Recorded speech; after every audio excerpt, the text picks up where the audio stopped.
नमस्कार बच्चों, कैसे हो आप सभी। मुझे उम्मीद है कि आप लोग बहुत अच्छे होंगे, स्वस्थ होंगे और आप सबकी पढ़ाई भी बहुत ही अच्छी चल रही होगी। तो दोस्तों, आज का क्लास बहुत ही ज्यादा इम्पोर्टेंट है आप सभी बच्चों के लिए, क्योंकि आज के क्लास में हम लोग पढ़ने वाले हैं क्लास 12th फिजिक्स का 35 मोस्ट VVI ऑब्जेक्टिव क्वेश्चन। ये सारे प्रश्न आपके बोर्ड परीक्षा के लिए बहुत ही ज्यादा इम्पोर्टेंट है। तो प्यारे बच्चों, आज के क्लास को आप सभी बिल्कुल ध्यान से देखिएगा और आज के क्लास में मैं जितना भी ऑब्जेक्टिव बता रहा हूं उसको आप लोग अच्छे से याद भी करते चलिएगा। ओके जी।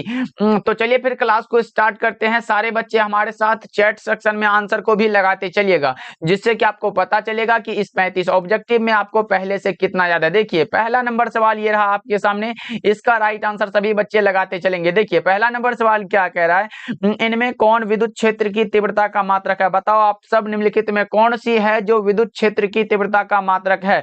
बताओ which of these is the unit of electric field intensity. कौन सा होगा बता दो आप लोग फटाफट से। तो भाई विद्युत क्षेत्र की तीव्रता के लिए यानी कि E बराबर जो फॉर्मूला आप लोग पढ़े हो कि F बटा में Q होता है, पढ़े हो कि नहीं एक बार बता दो आप लोग। F क्या है तो फोर्स है, तो फोर्स का कौन सा होता है न्यूटन हो जाएगा, और चार्ज का कौन सा होता है तो कूलम्ब होता है। तो सिंपल सा आंसर NC हो जाएगा, N बटा में C यानी कि NC इनवर्स लगा लो। कौन सा ऑप्शन में दिख रहा है तो ऑप्शन नंबर डी बिल्कुल राइट आंसर हो जाएगा।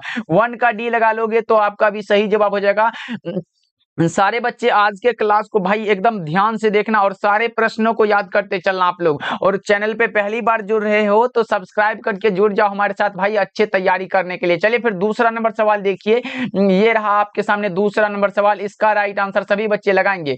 किसी आवेशित खोखले गोले के अंदर विद्युत क्षेत्र क्या होता है। खोखले गोले के अंदर अगर पूछा गया, अंदर की बात जब भी हो तो भाई ये क्या होता है तो जीरो होता है। ऑप्शन नंबर बी आपका सही जवाब हो जाएगा। जीरो जितने भी बच्चे लगाए हो उसका सही जवाब हो जाएगा। देखते हैं कौन से बच्चे हैं जो 35 में कितना सही कर पाते हैं। 30 प्लस भाई आप लोग 30 प्लस सही करना। देखते हैं तीसरा नंबर सवाल देखिए, ये रहा आपके सामने। बताओ जी, बहुत ही आसान सा सवाल लाया हूं। देखो, विद्युत विभव का ऐसा ही मात्रक क्या होता है। बताओ सभी बच्चे, विद्युत विभव का ऐसा ही मात्रक क्या होता है। क्या वो वोल्ट होता है, जूल प्रति कूलम्ब होता है, ए और बी दोनों, या फिर ओम होता है। क्या होता है बता दो आप लोग। तो आप लोगों ने एक फॉर्मूला तो पढ़ा है, कौन सा पढ़ा है तो V बराबर यानी कि विद्युत विभव को हम लोग किससे तो V से डिनोट करते हैं। तो V यानी कि ये तो करेक्ट आंसर है, ऑप्शन नंबर ए हो जाएगा। अब आप लोगों ने पढ़ा है कि सर एक फॉर्मूला हम लोगों ने पढ़ा है, अब पूछोगे सर कौन सा पढ़े हैं तो V बराबर जो पढ़े हो वो पढ़े हो W बटा में Q। W क्या है तो भाई कौन सा हो जाएगा तो W को हम लोग जूल में लिखते हैं और चार्ज को कूलम में लिखते हैं, जूल प्रति कूलम हो जाएगा। तो ये भी ऑप्शन सही हो जाएगा। तो लगाओ कौन सा, उपरोक्त तो दोनों हो जाएगा भाई। अगर पूछे कि 1 वोल्ट बराबर क्या होता है तो 1 जूल प्रति कूलम होता है। बच्चों याद रखना, ये भी आपके बोर्ड एग्जाम में आ चुका है भाई, बहुत ही ज्यादा इंपॉर्टेंट है, याद रखना आप सभी बच्चे। ओके जी, चलिए अगले प्रश्न की ओर बढ़ते हैं। अगला प्रश्न भी बहुत ही ज्यादा इंपॉर्टेंट होगा, क्योंकि भाई ये 35 ऑब्जेक्टिव तो सबसे ज्यादा इंपॉर्टेंट है। देखो, किसी संधारित्र की धारिता का मात्रक क्या होता है बताएंगे सभी बच्चे।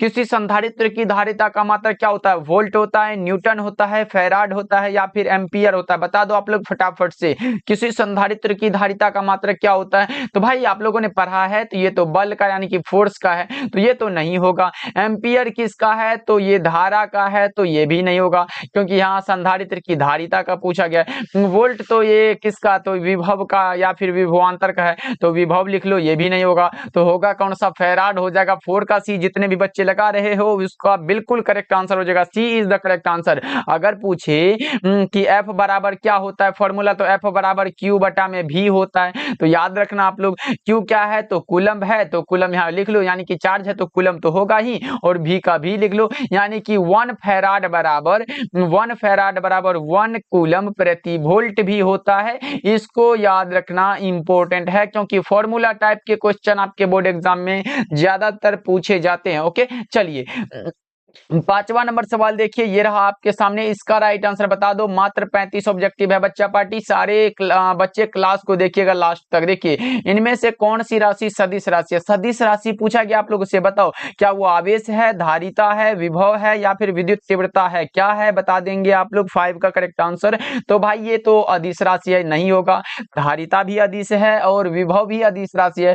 विद्युत तीव्रता इज द करेक्ट आंसर। कौन सा, electric intensity is the correct answer of this question. याद रखिएगा आप लोग, बहुत ही ज्यादा इंपॉर्टेंट। ओके, चलिए अगले प्रश्न की ओर बढ़ते हैं। 6 नंबर सवाल देखिए, ये रहा आपके सामने। किसी पदार्थ का परावैद्युत न्यतांक हमेशा अधिक होता है, किससे अधिक होता है बताएंगे? क्या वो 0 से होता है, 0.5 से होता है, 1 से होता है, या फिर 2 से होता है? किससे अधिक होता है? 6 का करेक्ट आंसर बता दो आप लोग। 6 का सही जवाब क्या होगा? तो ये 1 से अधिक होता है। ऑप्शन सी बिल्कुल राइट आंसर है, 6 का सी हो जाएगा। बहुत अच्छे। ओके, चलिए बच्चा पार्टी फटाफट से आंसर लगाओ, देखते हैं कौन से बच्चे हैं जो आज के हीरो बनते हैं भाई। देखो 7 का करेक्ट आंसर बता दो आप लोग। एम्पियर घंटा जो है वो किसका मात्रक होता है? वो क्या शक्ति का, आवेश का, ऊर्जा का, या फिर विभवांतर का? एम्पियर घंटा किसका मात्रक है? तो यह है आवेश का। ऑप्शन नंबर बी बिल्कुल करेक्ट आंसर हो जाएगा। चलिए 8 नंबर सवाल देखिए, और यहाँ देखो इंग्लिश मीडियम वालों के लिए भी है, इसको भी आप लोग देखते चलना। देखो इलेक्ट्रॉन वोल्ट द्वारा क्या मापा जाता है? बताओ 8 का करेक्ट आंसर क्या होगा? इलेक्ट्रॉन वोल्ट के द्वारा हम लोग क्या मापते हैं? तो इलेक्ट्रॉन वोल्ट जो होता है ये ऊर्जा को मापता है। ऑप्शन नंबर डी बिल्कुल करेक्ट आंसर है। इलेक्ट्रॉन वोल्ट यानी कि ईवी भाई, ऑप्शन नंबर डी लगा लो, करेक्ट हो जाएगा। चलिए 9 नंबर सवाल देखिए, आदर्श वोल्ट मीटर का प्रतिरोध कितना? आदर्श वोल्ट मीटर पूछा गया है, तो बच्चा पार्टी मैंने बताया है, अगर सिर्फ रहे कि एमीटर का प्रतिरोध कितना होता है, एमीटर अगर रहे तो एमीटर, यहाँ एमीटर होगा भाई, यहाँ जो है एमीटर लगा लो। अगर पूछे कि एमीटर का प्रतिरोध कितना होता है तो ये बहुत कम होता है। याद रखिएगा, जितना मैं बता रहा हूं, लिख रहा हूं, आप लोग याद कर लेना। अगर सिर्फ एमीटर रहे तो बहुत कम होता है। अगर पूछे कि आदर्श एमीटर का कितना होता है, आदर्श एमीटर का प्रतिरोध कितना होता है, तो इसको याद रखिएगा, ये क्या होता है? तो 0 होता है। अगर पूछे कि आदर्श वोल्ट मीटर, वोल्ट मीटर वाला बात जहां भी आया, वोल्ट मीटर, आदर्श वोल्ट मीटर आया कि आप अनंत लगा सकते हो। बहुत ही आसान सा सवाल है भाई, इन तीनों को आप लोग याद रखिएगा। अभी का जो करेक्ट आंसर है वो हो जाएगा अनंत, ऑप्शन नंबर बी हो जाएगा, क्योंकि वोल्ट मीटर पूछा गया था। चलिए 10 नंबर सवाल देखिए क्या कर रहा है, ये रहा आपके सामने। इसका राइट आंसर बताएंगे सभी बच्चे। विद्युत चुंबकीय प्रेरण की घटना खोजी गई थी किसके द्वारा? क्या वो फैराडे थे, फ्लेमिंग थे, लेंज थे, या फिर रूमकॉर्फ थे? क्या थे, कौन थे बताओ? 10 का करेक्ट आंसर क्या होगा? तो ये कौन से थे? ये फैराडे साहब थे। ऑप्शन नंबर ए बिल्कुल करेक्ट आंसर हो जाएगा। याद रखिएगा आप लोग, 29 अगस्त 1831 को ब्रिटिश वैज्ञानिक माइकल फैराडे ने ये क्या विद्युत चुंबकीय प्रेरण की घटना खोजी थी। इसको भी आप लोग याद रखिएगा भाई, बहुत इंपॉर्टेंट। ओके, चलिए फिर 11 नंबर सवाल देखिए क्या कर रहा है। प्रतिघात का मात्रक क्या होता है? प्रतिघात पूछा गया था, मैंने यहाँ लिख देता हूं भाई, बता चुका है। अगर आपके सामने आए क्या, प्रतिरोध आए, क्या प्रतिरोध आए, या फिर कौन सा धारितीय, धारितीय धारितीय प्रतिघात है, प्रतिघात है, धारितीय प्रतिघात आए, या फिर कौन सा है, प्रतिबाधा है, प्रतिबाधा, प्रतिबाधा आए, या फिर प्रतिघात आए, प्रतिघात आए। इतना चीज अगर आ रहा है तो समझ लो बच्चा पार्टी सारा का सारा कौन सा होगा? सारा का मात्रक जो होता है वो हमारा हो जाता है ओम, जो कि ऑप्शन नंबर किस में? तो ए में दिया गया, बिल्कुल राइट आंसर हो जाएगा। याद रखिएगा, भूलना नहीं है भाई, एग्जाम के बाद भूल जाना कोई दिक्कत नहीं है, लेकिन एग्जाम के सेंटर हॉल तक आप लोग भूलना नहीं है। ओके, चलिए 12 नंबर सवाल देखिए, ये रहा आपके सामने। इसका राइट आंसर बता दो आप लोग। वह यंत्र जो यांत्रिक ऊर्जा को विद्युत ऊर्जा में बदलता है। देखो यांत्रिक ऊर्जा को विद्युत ऊर्जा में बदल रहा है, ना कि विद्युत ऊर्जा को यांत्रिक ऊर्जा में। देखो दोनों चीज मैं बता दे रहा हूं। अगर आपसे पूछा गया हो कि यांत्रिक ऊर्जा को विद्युत ऊर्जा में बदल रहा, तो वो हमारा डायनेमो होता है, जिसको हम लोग दूसरा नाम यानी कि विद्युत जनित्र से भी जानते हैं। अगर डायनेमो के जगह क्या रहे, विद्युत जनित रहे, डायनेमो की जगह क्या रहे, विद्युत जनित रहे, तो भाई समझ लेना कि वही डायनेमो का बात हो रहा है। यहाँ जो है मिटा दो। हाँ, अब ये डायनेमो की जगह विद्युत जनित रहा है तो समझ लेना ये डायनेमो का बात हो रहा है। अगर यहाँ रहे कि वह यंत्र जो विद्युत ऊर्जा को यांत्रिक ऊर्जा में बदल, विद्युत ऊर्जा को यांत्रिक ऊर्जा में बदल रहा है, तो वो हमारा मोटर हो जाता है। लेकिन नहीं, यहाँ यांत्रिक ऊर्जा को क्या, तो विद्युत ऊर्जा में कन्वर्ट किया जा रहा है, इसलिए सही आंसर हो जाएगा option number C, dynamo. Okay, चलिए 13 नंबर सवाल देखिए क्या कर रहा है। डायनेमो का कार्य सिद्धांत आधारित है, किस पर आधारित है? डायनेमो का कार्य सिद्धांत जो होता है वो किस पर आधारित है, बता दो आप लोग। The working principle of dynamo is based on, कौन सा होगा? तो वो होता है विद्युत चुंबकीय प्रेरण की घटना पर। ऑप्शन बी सही जवाब हो जाएगा। ओके, चलिए 14 नंबर सवाल को देखते हैं। ये रहा आपके सामने 14 नंबर सवाल। इसका राइट आंसर बताएंगे सभी बच्चे।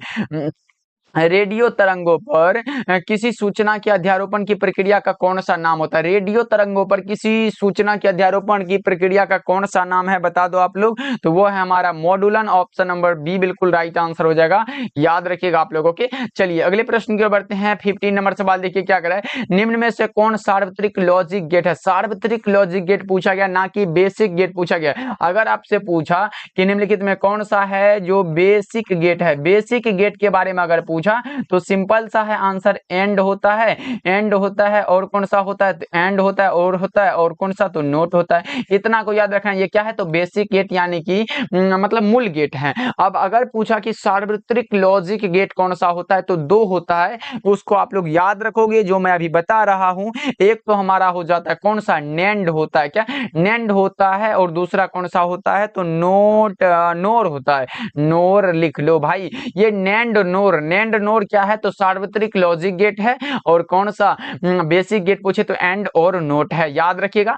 नेंड नोर कौन सा हो जाएगा? तो ऑप्शन नंबर डी में नेंड दिख रहा है और नोर तो कहीं नहीं दिख रहा है, तो ऑप्शन नंबर डी बिल्कुल करेक्ट आंसर है। नेंड की जगह अगर नोर भी दिया रहे तो आप लोग सही करके चले आओगे। ओके चलिए 16 नंबर सवाल देखिए। डायोड का उपयोग करते हैं किसके तरह करते हैं? डायोड का उपयोग किया जाता है किसके तरह? वो करते हैं रेक्टिफायर के जैसा, ऑप्शन नंबर डी बिल्कुल राइट आंसर हो जाएगा। चलिए 17 नंबर सवाल को देखिए, ये रहा आपके सामने। निम्नलिखित में किसकी महत्तम वेधन क्षमता होती है? बता दो आप लोग। निम्नलिखित में कौन सा है जिसकी महत्तम वेधन क्षमता होती है? किसकी होती है बता दो आप लोग। 17 का करेक्ट आंसर क्या होगा? वो होता है गामा रेज का, ऑप्शन नंबर डी आपका सही जवाब हो जाएगा। चलिए 18 नंबर सवाल को देखिए क्या करा है। किसी परमाणु का नाभिक बना होता है, किससे मिलकर बना होता है? किसी परमाणु का नाभिक जो बना होता है वो किससे बनता है? तो वो बनता है प्रोटॉन और न्यूट्रॉन से, ऑप्शन डी बिल्कुल राइट आंसर हो जाएगा। 18 का D is the correct answer. आप सभी बच्चे याद रखोगे क्योंकि ये भी क्वेश्चन बहुत ही ज्यादा इंपॉर्टेंट है अपने आप में। ओके जी चलिए 19 नंबर सवाल को देखिए, ये रहा आपके सामने। इसका राइट आंसर बता दो आप लोग। द्रव्यमान ऊर्जा के समतुल्य है। ये तो बात बिल्कुल सत्य है, लेकिन इसका संबंध कौन सा सही संबंध है? तो ई बराबर हम लोग फॉर्मूला पढ़े हैं, ई बराबर होता है mc² होता है। ये तो फॉर्मूला याद है। तो ई बराबर mc², ऑप्शन नंबर सी में दिया गया है। तो हमारा कौन सा? ऑप्शन नंबर सी हो जाएगा। किसी ऑप्शन की तरफ भटकने की तो जरूरत ही नहीं है। चलिए फिर 20 नंबर सवाल को देखिए क्या करा। न्यूट्रॉन की खोज करने वाले वैज्ञानिक का क्या नाम था? न्यूट्रॉन जो है उसके खोज करने वाले वैज्ञानिक का क्या नाम था? बता दो आप लोग। 20 का करेक्ट आंसर क्या लगाओगे? तो यह क्या था? न्यूट्रॉन की खोज किया था जेम्स चैडविक ने, ऑप्शन डी बिल्कुल करेक्ट आंसर है। लेकिन बच्चा पार्टी अगर आपसे पूछे कि न्यूट्रॉन का द्रव्यमान कितना होता है तो कितना लगाओगे? एक बार बता दो आप लोग। यह होता है 1.675 इंटू 10⁻⁻27 kg होता है, याद रखिएगा आप लोग। ओके जी चलिए फिर अगले प्रश्न की ओर बढ़ते हैं। अगला प्रश्न देखिए, ये रहा आपके सामने। 21 नंबर सवाल देखिए, ये रहा आपके सामने। इसका राइट आंसर बताओ आप लोग। थोड़ा सा छोटा कर दिया जाए। अब बताओ इसका राइट आंसर क्या होगा? फटाफट से सभी बच्चे बताएंगे इसका राइट आंसर क्या होगा। फटाफट से बच्चा पार्टी आंसर लगाओ। देखो किसी परमाणु की कक्षा में इलेक्ट्रॉन निम्नलिखित में किस बल के कारण होते हैं? बताओ आप लोग। परमाणु की कक्षा में जो इलेक्ट्रॉन होते हैं ये सबको पता है, लेकिन किस बल के कारण होते हैं ये बताओ आप लोग। 21 का करेक्ट आंसर क्या होगा? तो यह होता है कूलम बल के कारण, ऑप्शन सी बिल्कुल राइट आंसर है। चलिए 22 नंबर सवाल को देखिए, ये रहा आपके सामने। इसका राइट आंसर सभी बच्चे बताएंगे क्या होगा। प्रकाश के तीखे कोण से मुड़ने की घटना को क्या कहते हैं? बताओ आप लोग बच्चा पार्टी। प्रकाश के तीखे कोण से मुड़, अरे थोड़ा सा जूम कर दिया जाए। ओके ओके चलो अब बताओ आप लोग। प्रकाश किरण के तीखे कोण से मुड़ने की घटना को हम लोग क्या बोलते हैं? बताओ आप लोग फटाफट से। प्रकाश किरण के तीखे कोण से मुड़ने की घटना को क्या कहते हैं? अपवर्तन कहते हैं, विवर्तन कहते हैं, व्यतिकरण कहते हैं या फिर ध्रुवण कहते हैं? तो विवर्तन करेक्ट आंसर हो जाएगा, ऑप्शन नंबर बी बिल्कुल करेक्ट आंसर है, जिसको हम लोग डिफ्रैक्शन बोलते हैं। ओके जी चलिए 23 नंबर सवाल देखिए, ये रहा आपके सामने। इसका राइट आंसर बता दो आप लोग फटाफट से। सभी बच्चे बताएंगे इसका राइट आंसर। प्रकाश के अनुप्रस्थ तरंग की पुष्टि कौन करता है? प्रकाश के अनुप्रस्थ तरंग की पुष्टि कौन करता है? क्या वो व्यतिकरण है, परावर्तन है, ध्रुवण है या फिर वर्ण विक्षेपण है? 23 का सही जवाब क्या लगा रहे हो? तो ध्रुवण करेक्ट आंसर है, ऑप्शन सी बिल्कुल राइट आंसर हो जाएगा, याद रखिएगा आप लोग। चलिए 24 नंबर सवाल देखिए, ये रहा आपके सामने। इसका राइट आंसर देखते हैं कितने बच्चे सही सही लगाते हैं। बताओ आप लोग। जब स्रोत और पर्दे के बीच की दूरी बढ़ा दी जाती है तो फ्रिंज की चौड़ाई क्या होती है? यहाँ फ्रिंज होगा तो फ्रिंज की चौड़ाई क्या होती है? बताओ आप लोग। 24 का करेक्ट आंसर बता दो। तो यह होता है बढ़ता है, ऑप्शन नंबर ये करेक्ट आंसर हो जाएगा, यानी कि इंक्रीजेज होता है। चलिए अगले प्रश्न की ओर बढ़ते हैं। ये रहा आपके सामने। बता दो इसका राइट आंसर क्या होगा। तरंगदैर्ध्य के बढ़ने से अपवर्तनांक का मान क्या होता है? तरंगदैर्ध्य के बढ़ने से अपवर्तनांक का मान क्या होता है? अपवर्तनांक को हम लोग एंगस्ट्रॉम से सूचित करते हैं। बताओ तरंगदैर्ध्य के बढ़ने से अपवर्तनांक का मान क्या होता है? तरंगदैर्ध्य का भाई एंगस्ट्रॉम होता है, यही है, ये जो दिया गया है एंगस्ट्रॉम होता है। अब बताओ तरंगदैर्ध्य अगर बढ़ेगा तो अपवर्तनांक का मान क्या होता है? तो सीधे रूप से घट जाता है, यानी कि 25 का बी हो जाएगा राइट आंसर। चलिए 26 नंबर सवाल देखिए, ये रहा आपके सामने। बताओ इंद्रधनुष का इंद्रधनुष का निर्माण जिस कारण से होता है वह कौन सा होता है? इंद्रधनुष यानी कि इंद्रधनुष को हम लोग किस चैप्टर में पढ़ते हैं? तो वर्ण विक्षेपण वाले में। ऑप्शन सी बिल्कुल करेक्ट आंसर, यानी कि डिप्रेशन ऑफ कलर्स। चलिए ये कलर्स यहाँ नहीं होगा भाई, ये ओके ओके। चलिए फिर अगले प्रश्न की ओर बढ़ते हैं। 27 नंबर सवाल देखिए क्या कर रहा है। खगोलीय दूरदर्शक में अंतिम प्रतिबिंब कैसा होता है? खगोलीय दूरदर्शक के लिए बात हो रहा है, तो यह होता है काल्पनिक और उल्टा। ऑप्शन सी बिल्कुल राइट आंसर है 27 का। चलिए 28 नंबर सवाल देखिए, समतल दर्पण की वक्रता त्रिज्या कितनी होती है? बच्चा पार्टी एक बार बताते चलना कि भाई कितने सही कर पाते हो, और सभी बच्चे हमारे साथ जुड़े रहना लास्ट तक। और जितने भी बच्चे अभी तक क्लास को लाइक नहीं करे हो तो भाई क्लास को भी लाइक कर दीजिएगा आप लोग, जितने भी बच्चे हमारे साथ जुड़े हुए हैं। समतल दर्पण की वक्रता त्रिज्या कितनी होती है? तो बड़ा आसान सा सवाल है, अनंत होता है। ऑप्शन सी बिल्कुल राइट आंसर है। 29 नंबर सवाल देखिए क्या कर रहा है आपके सामने, ये रहा आ चुका है। अब बताओ इसका राइट आंसर क्या होगा? इसका सही जवाब बताओ सभी बच्चे। वस्तु से छोटा आभासी प्रतिबिंब, ओहो हाँ, वस्तु से छोटा आभासी प्रतिबिंब निम्नलिखित में किस दर्पण से प्राप्त होता है? वस्तु से छोटा पूछा गया, वस्तु से बड़ा होता तो अवतल लगा देते, लेकिन नहीं, छोटा पूछा गया तो उत्तल करेक्ट आंसर है। 29 का सी हो जाएगा बिल्कुल करेक्ट आंसर। चलिए 30 नंबर सवाल देखिए, शैथिल्य प्रदर्शित करते हैं। शैथिल्य कौन से प्रदर्शित करते हैं बता दो आप लोग? ये लोह चुंबकीय पदार्थ शैथिल्य प्रदर्शित करते हैं। ऑप्शन बी सही जवाब हो जाएगा 30 का। चलिए 31 नंबर सवाल देखिए, ये रहा आपके सामने, इसका राइट आंसर बताओ आप लोग। स्वप्रेरकत्व का मात्रक क्या होता है? स्वप्रेरकत्व का मात्रक बताओ आप लोग फटाफट से। स्वप्रेरकत्व हेनरी कहाँ दिया गया है? ऑप्शन डी बिल्कुल करेक्ट आंसर है। स्वप्रेरकत्व की जगह अगर प्रेरकत्व भी रहे तो भी आप हेनरी ही लगाओगे। चलिए 32 नंबर सवाल देखिए क्या करें, जब किसी एमीटर को शंट किया जाता है तो इसकी माप सीमा क्या होती है? तो बढ़ती है। ऑप्शन ए सही जवाब हो जाएगा 32 का। चलिए 33 नंबर सवाल देखिए, ये रहा आपके सामने, जब एमीटर को विद्युत परिपथ में जोड़ा जाता है। एमीटर को किस में जोड़ते हैं भाई? एक होता है कौन सा एमीटर और दूसरा होता है वोल्ट मीटर। देखो एमीटर को जब भी हम जोड़ते हैं तो वो श्रेणी क्रम में जोड़ते हैं। ऑप्शन ए बिल्कुल करेक्ट आंसर है 33 का। अगर वोल्ट मीटर वाला बात आए तो समांतर क्रम में लगा देना, बिल्कुल सही जवाब हो जाएगा। चलिए 34 नंबर सवाल देखिए क्या कर रहा है। ये रहा आपके सामने, इसका राइट आंसर बता दो आप लोग, थोड़ा सा छोटा भी कर दिया जाए। अब बताओ इसका राइट आंसर क्या होगा? विद्युत परिपथ के किसी बिंदु पर सभी धाराओं का बीजगणितीय योग कितना होता है? विद्युत परिपथ के किसी बिंदु पर सभी धाराओं का बीजगणितीय योग जो होता है वो क्या होता है? तो कौन सा होता है? तो ये I बराबर 0 होता है। ऑप्शन नंबर बी बिल्कुल करेक्ट आंसर हो जाएगा। याद रखिएगा 34 का जो करेक्ट आंसर है वो हो जाएगा ऑप्शन नंबर बी। चलिए समेशन I बराबर 0 होता है। चलिए 35 नंबर सवाल और आज के क्लास का लास्ट सवाल है।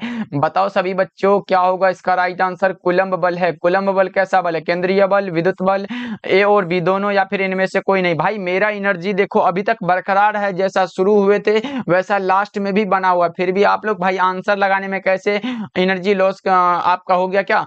बताओ कूलम्ब बल कौन सा बल होता है? केंद्रीय और विद्युत बल दोनों होता है, इसलिए correct answer option number C हो जाएगा हमारा। सी जितने भी बच्चे लगाए हैं उसका बिल्कुल करेक्ट आंसर हो जाएगा।